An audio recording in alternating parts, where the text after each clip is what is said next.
was mir noch wichtig ist, gerade rund um so Zeichen oder Endzeitzeichen, die sind nicht da, um uns einen genauen Fahrplan zu vermitteln oder gewaltig Halleluja, super ist Endzeit, sondern sie sagen uns einfach, Gott sieht.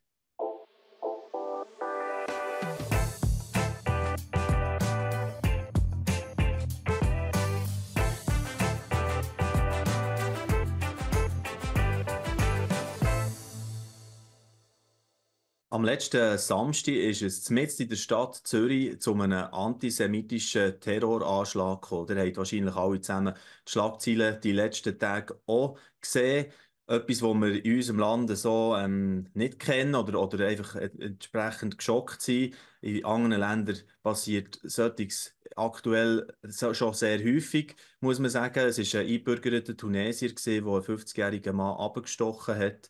Und das nehmen wir als Anlass, einfach heute ein bisschen in einem grossen Bild das Ganze nochmal ein bisschen aufzurollen oder einzuordnen, was passiert eigentlich da als Antisemitismus aktuell ganz genau. Und ich freue mich sehr, haben wir den René Christen können heute einladen, der schon mehrmals ist in Talks dabei war. Er hat ja unter anderem die 2 Bücher geschrieben, Lichter in der Nacht über die Offenbarung. Wir haben letztes Jahr auch 2 Live-Net-Talks über Endzeit-Thematik so ein bisschen zusammen gemacht gehabt. Er ist ehemaliger Hauptleiter von der Kirche im Prisma Rapperswil und hat sich stark eben mit all diesen Fragen der Offenbarung auseinandergesetzt und auch Bücher geschrieben, Webseiten und einen Blog, den er betreibt und wo er auch aktuell eben das Thema Antisemitismus ein bisschen vertieft. Ja, René, also wir wollen nicht mega lange an diesem Fall jetzt in Zürich bleiben hängen, aber gleich so als erster Eindruck, wie hast du das mitverfolgt? Ja, das ist natürlich krass gewesen. Ich habe das 2, 3 Mal gelesen. Ist das wirklich so ein junger Bursche, 15-Jähriger? Ich habe nach wie vor ein Herz für Junge und ich merke, die Biografie ist natürlich schon recht schwierig. Alles, was zukünftig ist und das noch Landsverweis gibt, vermutlich. Und so habe ich es verfolgt, bin betroffen gesehen und denkt, so krass, so noch. Und hat dich dazu bewogen, einfach auch umso mehr jetzt wieder mal vertiefte Analyse zu machen und zu dem ganzen Antisemitischen. Ja, Wo, ich habe in meinem Blog das als nächstes Plan gehabt, Antisemitismus, 4 Beiträge, mal so von biblisch-theologischem Hintergrund. Und jetzt habe ich das gerade vorgezogen. Merkt, das ist jetzt dran. Mhm. Also, und wir müssen ja einfach noch vorausschicken, die vielleicht letztes Jahr nicht so haben, die Talks mitverfolgt, dir geht es gerne um eine biblisch-theologische Aufklärung in dem Ganzen Sinn, oder? Dass wir dort einfach die Definition schon gleich vorweg klären. Mhm. Jetzt kommt nicht irgendwie jetzt so eine wir schauen in eine Kugel und wahrsagermässig oder so, oder Prophetie in dem anderen Sinn, was es zum Teil auch Angebot gibt auf YouTube und so. Das ist nicht deine Art, wie du es machst, gell? Ja, das ist sind ja mein Auftrag, da einen Beitrag zu leisten. Andere schreiben mehr über Geschichte und Formen und Maßnahmen rund um Antisemitismus. Finde ich alles wertvoll, super. Aber ich sehe mir Ergänzung, biblisch-theologisch reinzuhelfen. Und ich bin ja über 30 Mal in Israel gesehen und habe auch eine Nähe zu den Herausforderungen. Ich kenne auch Fights mit Juden und in der Gesellschaft bei alles möglichen für Szenen innen gelandet. Voilà. Und du sagst klar jetzt, und schreibst schon in diesen Blogs, dass eigentlich jetzt das, was wir im Moment erleben, auch was punkto Antisemitismus sich zuspitzt, dass das auch wieder so ein Zeitzeichen in dem Sinn kann sein und ein Detail auf dieser Welt nur, wo doch auch zeigt, dass bis am Ende zugeht oder einem Neuanfang zugeht. Kannst du dort ein bisschen einleitend vielleicht eine Einordnung geben von dir her? Ja, du hast in diesen biblisch-prophetischen Texten, wo sagen, schau, es gibt auch mal ein Ende und zum Ende her verdichten sich gewisse Probleme auf dem Planet Erde. Und dort hast du das Anti-Jüdische im Sinn von Hass, Judenhass, das Antisemitische, hast du an mehreren Texten ziemlich krass mit drinnen. Äh, ja, da gibt es ganz verschiedene Texte. Sacharja 12, 1-3, Sacharja 14, 1-5, wo plötzlich davon reden, dass Jerusalem, und damit ist natürlich auch das Judentum und Gesellschaft vom jüdischen Volk gemeint, wird am Schluss wie ein Laststein sein. Man probiert das wegzuheben, man probiert das zu bekämpfen. Mhm. Ja. Was mir noch wichtig ist, gerade rund um so Zeichen oder Endzeitzeichen, die sind nicht da, um uns einen genauen Fahrplan zu vermitteln oder gewaltig Halleluja, super ist Endzeit, sondern sie sagen uns einfach, Gott sieht, er kennt im Voraus, er weiß. Also das ist vor allem Trosttext, Ermutigung. Jemand hat noch den Überblick. Genau. Und vielleicht müssen wir zuerst noch jetzt anfangen und ein bisschen Grundlagenarbeit einfach machen, dass wir vom Richtigen ausgehen, wenn wir einfach mal von dem Antisemitismus reden. Das ist nicht so zu verstehen, dass es einfach eine Kritik ist an dem oder jenem, was politisch jetzt gemacht wird vom Staat Israel oder so, oder kritisch begutachtet kann werden, sondern also was steckt wirklich in dem inne? Also der klassische Antisemitismus ist wirklich Judenhass, Judenvernichtung, from the river to the sea, wie wir das in diesen tragischen Songs jetzt gerade seit dem Oktober, 7. Oktober ein paar Mal gehört haben. Es ist eine komplette Vernichtung, eine Endlösung, um das schreckliche Wort wieder einmal zu bringen. Und etwas anderes ist es, dass ich etwas kritisiere an einem politischen Entscheid oder an einer gesellschaftlichen Entwicklung im Judentum. Wir müssen aufpassen, das ist nicht einfach Antisemitismus, sondern wenn sich Israel schon als Demokratie versteht, und das verstehen sie und leben sie auch, dann ist das ein Teil vom demokratischen Leben und Denken. Und ich habe das vor Ort viel erlebt und mit vielen Diskussionen mit Juden gewesen. Wir haben es gut gehabt, aber ohne Messer oder ohne Pistole in der Hand. Und das ist absolut richtig. Also, gell, mir verblüfft es ja manchmal bei Jesus, die Juden kritisiert hat. Vor allem das, die ganze Flügel vom Pharisäismus und Schriftgelehrten, Vatergrad. Und er hat gesagt, halt so nicht, Achtung, das nicht. Mhm. Es ist nicht um eine Vernichtung gegangen im antisemitischen Sinn. Ja, genau. Ich glaube, sehr wichtig, dort ein bisschen zu unterscheiden und jetzt auch auf das eben weiterzulenken. Ja, du schreibst in deinem Blog sehr schön, Juden sind zuerst einmal einfach Menschen, aber doch mit einem besonderen Auftrag, wenn man es dann auch von der Bibel her anschaut, oder? Und wo eben jetzt halt einfach auch in dem Nahen Osten in Israel wohnen und sozusagen dort hier sich das verständlich machen von dem Gott oder das sichtbar machen vielleicht in einem gewissen Sinn von dem Gott eben zeigt, oder? Ja, ich habe kürzlich bin ich als Talkgast im Jugendabend gesehen, alles zu dieser Thematik. Und ich habe ihnen ganz plakativ so erklärt. Da ist der Planet Erde und irgendeinem Ort hat der Herrgott im Himmel, der Schöpfergott, ein Loch gebohrt, um sich uns zu zeigen. Und der hat das dort gebohrt, wo wir heute, was wir heute Nahen Osten nennen, was Israel ist, im gewissen Zentrum. Und dort hat er sich gezeigt, zu dem Volk, in die Kultur und Zeit hinein, um durch das zu allen Leuten, zu allen Menschen sich neu zu zeigen im neuen Bund. Und das ist der besondere Auftrag.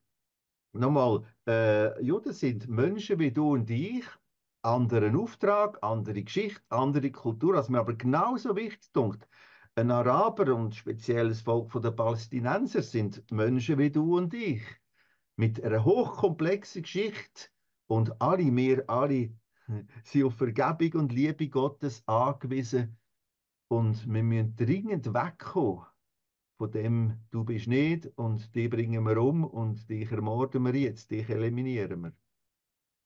Genau. Ja, und dort hier ist eben wirklich jetzt eine sehr ungute Dynamik im Gang. Natürlich noch mehr befeuert worden durch den schlimmen Anschlag oder den Massenmord, muss man sagen, vom 7. Oktober letztes Jahr, wo jetzt da das einfach dreht, die Spirale so. Und du hast schon Statistik reingenommen, hier, wo du klar sagst, es nimmt massiv zu, wirklich in der jüngeren Geschichte, die Fälle von antisemitischen Übergriffen oder Handlungen, wie jetzt auch das in Zürich, wo man dort hier natürlich auch aufführen müsste.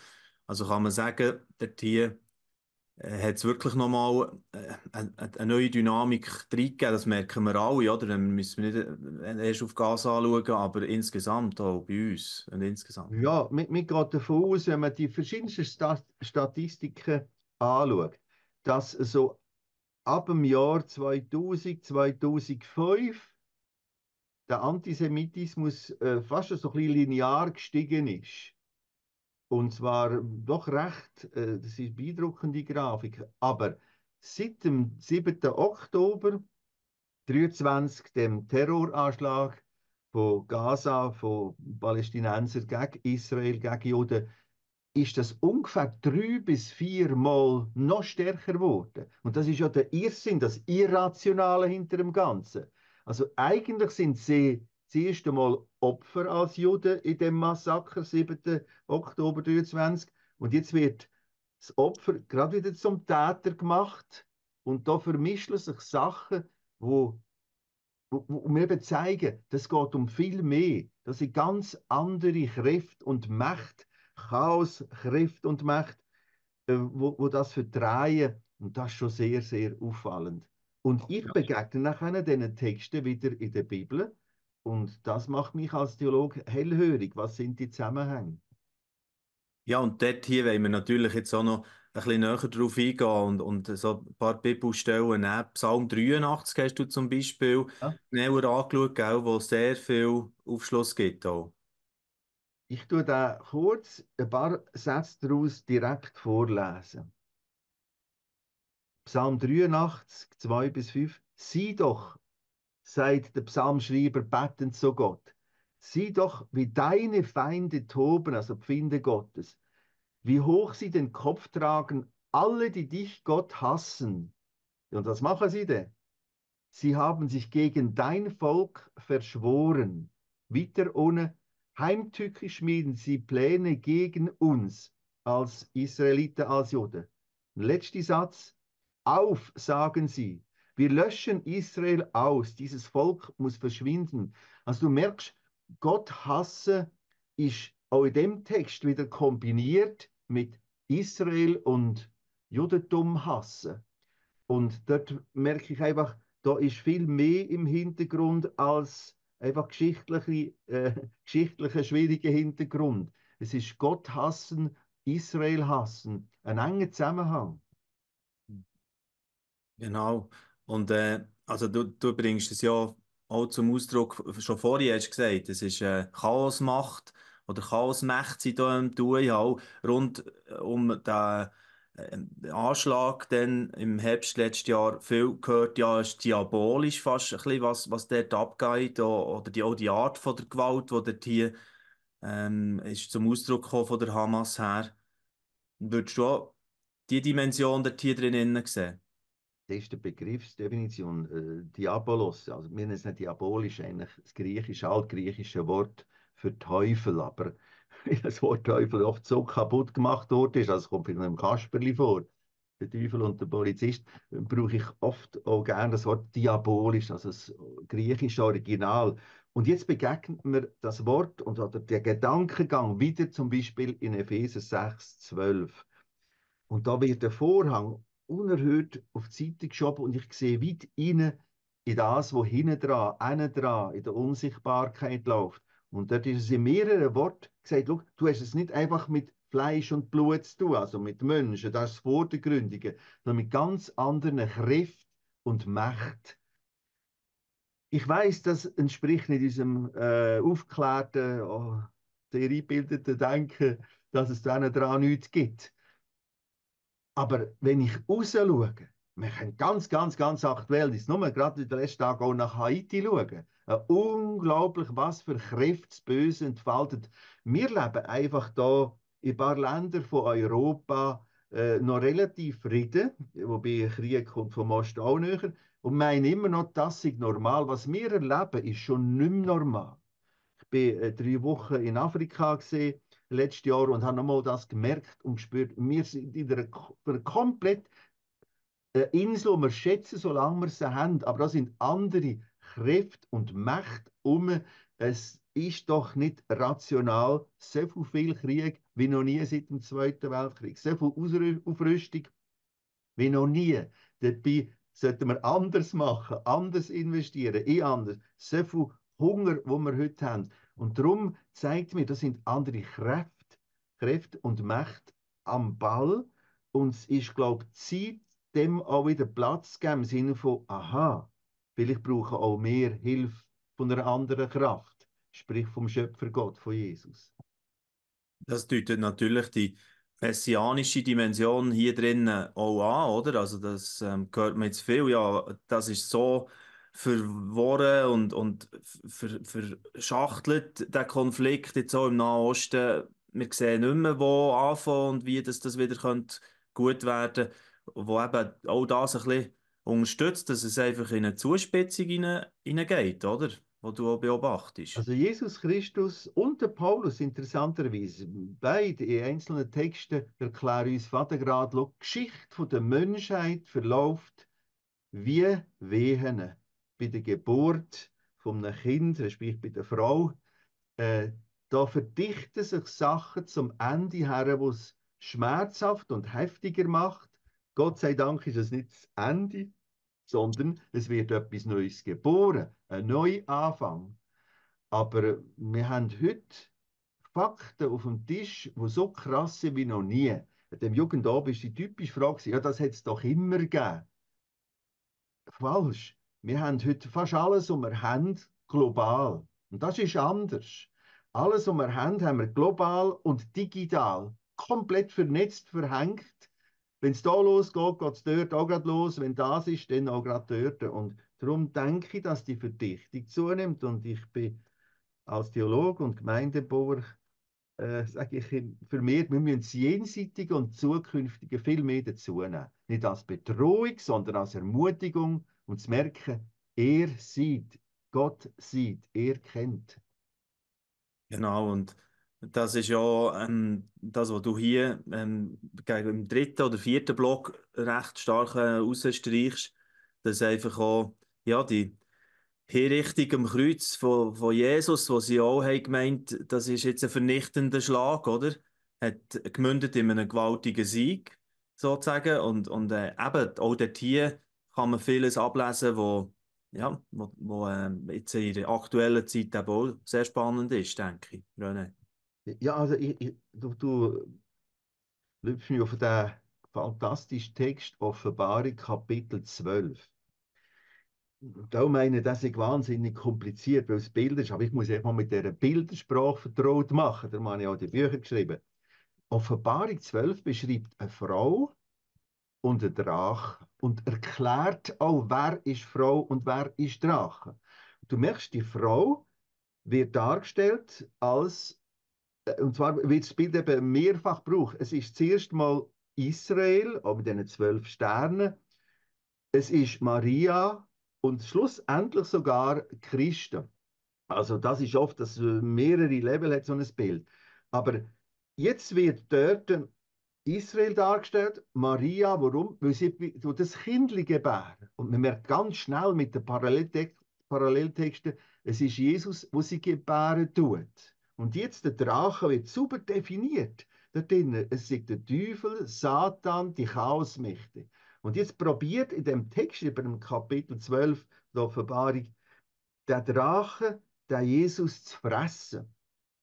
Und es gelingt ihm nicht, ihn umzubringen. Das hat schon der Herodes probiert und andere. Und du merkst, das Diabolische hinter dem. Immer wieder ist es um die Vernichtung von dem Jesus gegangen. Schlussendlich ist er auferstanden, wird auch in dem Text angedeutet. Und nachher im Vers 13 kann man es schön zeigen. Jetzt hat der Jesus nicht können packen, also packt er die Maria, das jüdische Volk. Und dort ist das wieder das Antisemitische mit drin. Also hochspannender Text, um endlich mal ein bisschen mehr verstehen. Da geht es um ganz andere Kräfte und Mächte, wo letztlich einen Kern von Jesus, von Gott wollen, kaputt machen und ruinieren. Jesus hat er nicht können ruinieren, er ist auferstanden, es erlebt, es gibt ein Erlösungsangebot durch ihn. Und ich denke tatsächlich, dass Israel unter dem leidet, im Sinne von, ist besonders diabolisch umkämpft, weil bis der Johannes schreibt, Johannes 4,22, Rettung kommt über das jüdische Volk, das Heil kommt von den Juden, nicht weil die Juden Retter sind, aber durch die Volksgruppe, durch das Volk durch ist, hat sich Gott neu gezeigt. Genau. Und da gibt es ja dann die bekannten Bibelstellen auch, wo sehr viel zitiert werden, oder die Bilder von Armageddon, wo man darüber redet, ja, irgendwie wird es in einem letzten Gefecht enden, ein globaler Krieg gegen Israel, gegen das Volk der Juden, ist im Tod und könnte in dem Sinne dann am Schluss münden. Also, das ist das, was du ja auch immer wieder erwähnst, ja, also am Schluss ist das auch ein Teil, aber vielleicht nicht ganz so, wie es manchmal äh, dargestellt wird, sagen wir es mal so, oder? Merci für den Steilpass, Florian. Schau, du brauchst das Wort Harmagedon. Mir tut es unheimlich leid für das Wort und viele Wörter, wo x-fach verkitscht worden sind oder verdreht worden sind und missbraucht worden sind. Der geht im Norden Vulkan los auf dieser Welt oder etwas anderes und dann höre ich gerade wieder in den News, das ist ja Harmagedon. Ohne dass die Leute überhaupt endlich ein Original hergehen. Das ist Offenbarung 16, vor allem Vers 12. Und in meinen Büchern tue ich auch das Wort aufschlüsseln. Das kommt aus dem Hebräischen raus, das Wort Harmagedon. Und tatsächlich beschreibt die Offenbarung von Johannes einen letzten Endkrieg. Und wieder dreht sich der um den Nahen Osten, um Israel, im engen Kreis um das Harmagedon, Berg von Megiddo, Megiddo, Harmagedon, wo das Ganze lanciert wird. Das wird sich ausdehnen aufgrund von Sacharja 12 und 14, aber in die Breite. Und wieder bin ich dort bei einem hoch antisemitisch getriebenen Weltgeschehen. Das ist ganz tragisch, was letzten Samstag in Zürich passiert ist. Aber das sind nur so einzelne, kleine, tragische Vorfälle. Das wird sich viel globaler, schlussendlich bei Harmagedon komplett global daher entwickeln. Wir müssen und wollen das Nahostproblem jetzt mit aller Gewalt lösen. Weil es lässt sich eben nicht lösen. Hm. Und Ja. dann kommt einer wieder, Jesus Christus, und sagt, so, jetzt ist fertig. Jetzt brauchen wir einen neuen Anfang. Das ist die Fortsetzung vom Harmagedon-Text von Offenbarung 16, das ist eine Offenbarung 19. Vielleicht ist euch auch schon aufgefallen, dass auf diesem YouTube-Kanal keine Werbung läuft. Das hier ist die einzige Werbeunterbrechung. Mit unseren Social-Media-Plattformen generieren wir keine Einnahmen. Darum sind wir auf Spenden angewiesen. Herzlichen Dank, dass ihr uns finanziell unterstützt und es so möglich macht, dass noch mehr Menschen im Glauben ermutigt werden und Orientierung finden zu aktuellen Themen. Unten in der Infobox findet ihr alle Informationen zu den Spendenmöglichkeiten.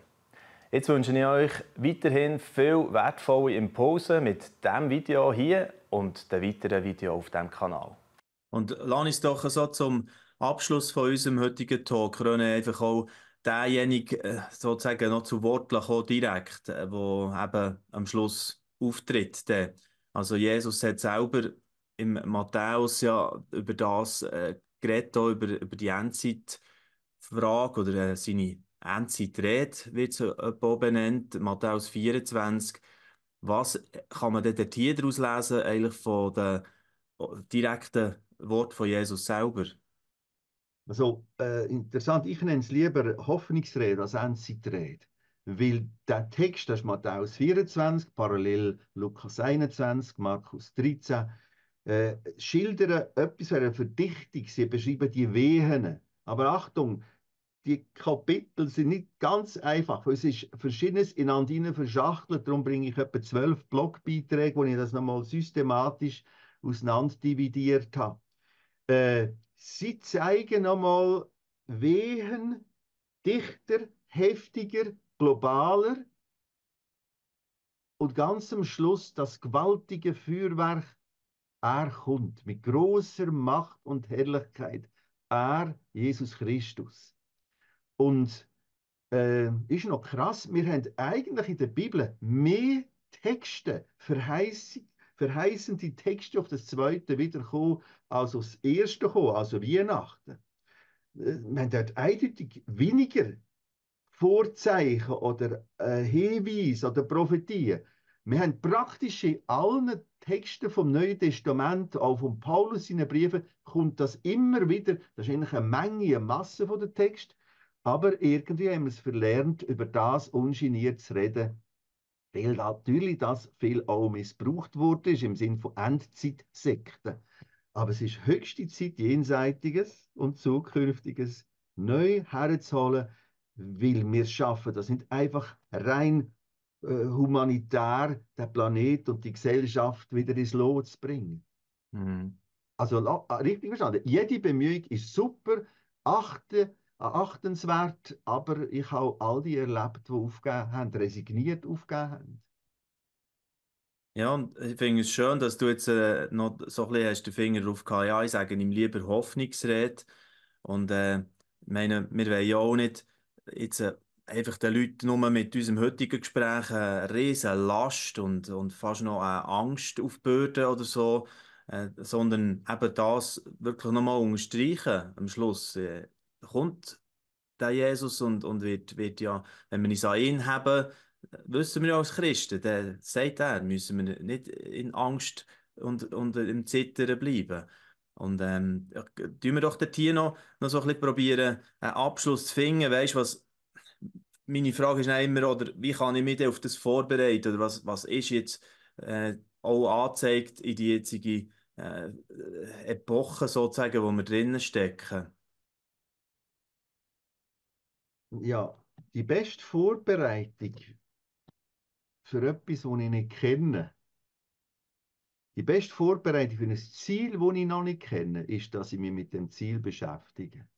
Also, ich schlage das Bibelbuch auf, wo wir wunderbar hören im Johannes Kapitel 3, Jesus ist gekommen, um uns zu sagen, was er dran gehört hat und gesehen hat. Ich finde das hochspannend.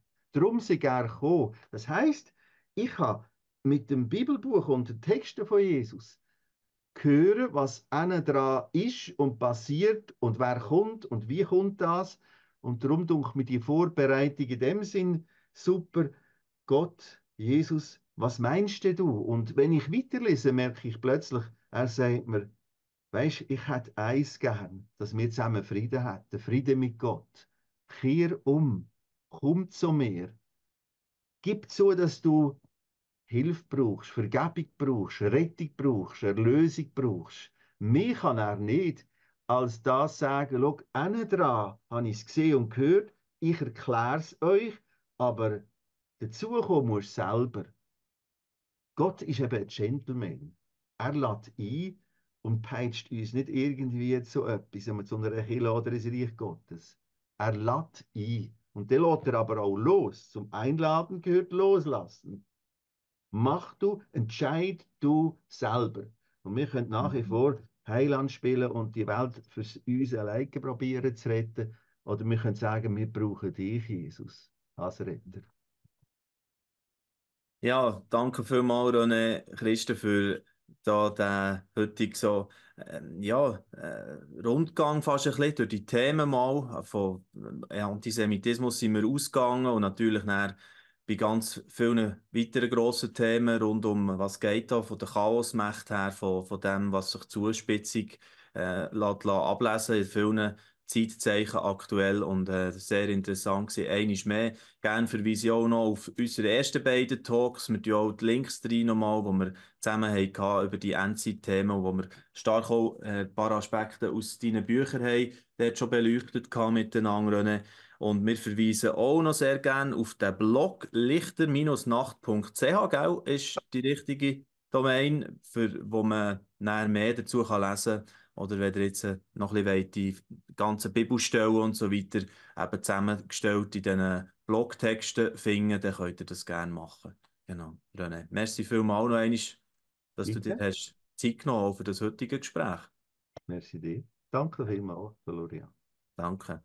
Und das wäre es für unser heutiges Gespräch gewesen, unser LiveNet-Talk, eben auch ein bisschen aus aktuellem Anlass, wegen dem schrecklichen Fall, der da in Zürich passiert ist. Und wir werden natürlich weiterhin wach bleiben, aufmerksam bleiben bei all diesen Entwicklungen, die da gehen. Wenn ihr einmal eine Frage habt, ganz eine konkrete oder ein Thema, oder denkt, oh, das wird eigentlich der René Christen vielleicht auch einmal sich dazu noch äußern, oder jemand anderes, wo wir dann vielleicht einladen für einen Talk, dann bleibt dabei, ihr seid Teil von dem Ganzen und könnt eure Fragen in den Kommentaren einschicken oder ihr könnt auch mal per E-Mail redaktion@livenet.ch ein Thema reinwerfen und dann sind wir immer offen und das dann gerne weiter bearbeiten. Merci und bis gleich wieder.